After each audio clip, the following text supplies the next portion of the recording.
Well, racial bias and discrimination in the Ferguson Police Department, those were findings of a federal report out this week. Is it only in Ferguson? President Obama says it's everywhere. Watch.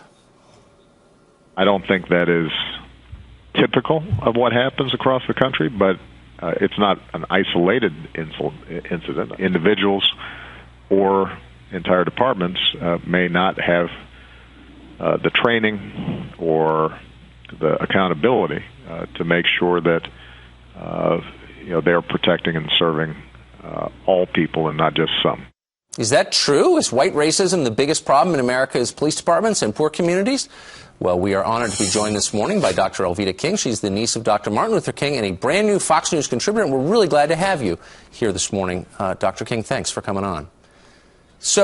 Well, thank you. How are you this morning? Oh, thank you. Couldn't be better.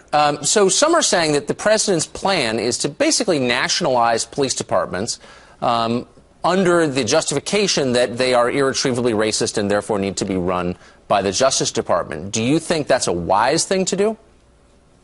I've been talking to Milwaukee Sheriff David Clark, New York Police Chief Ed Mullins, working with Restore the Dream 2015, and in my work with Priests for Life, I go all across the country.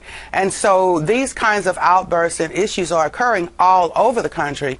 But the real solution is bringing heart back to the people, to the police departments, because, you know, when it's revenue driven, when you tell officers that they have to write so many tickets, make so many arrests, they begin not to see people. When you tell people, be afraid of these folks, you know, they forget that they're there to protect us. So the answer is to not privatize or nationalize the police services, but to really look at what the systemic issues are and work on those systemic issues. Certainly giving ticket quotas seems like not a good way to serve the public. So the 50th anniversary of the March in Selma, Alabama is coming up, and you're headed down there. As you prepare to go down and you think about how the country has changed in these past 50 years, what do you think? I remember my dad, of course, marched on the Edmund Pettus Bridge on Bloody Sunday. My mother's very close friends with Viola Luizio's daughter, who was killed a few days later in Selma because she just went down to help. And so when I think about the right to vote, we do have the right to vote, but voters now are sometimes apathetic or angry. I don't want anyone to give up hope. And, you know, back then we were fighting about skin color and being able to vote because our skin was brown.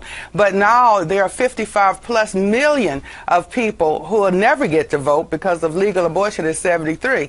So I will be marching for the babies. I'll be remembering the sacrifices that my dad, Reverend A.D. King, my uncle, M.L. Martin Luther King Jr. made, and Congressman John Lewis, for instance, so many, Viola. But I want to remember now that the vote is still very important and that it has to be protected at all, you know, in any means, by any means. Elvita King, thanks a lot for joining us, and welcome to Fox. We're really glad to have you.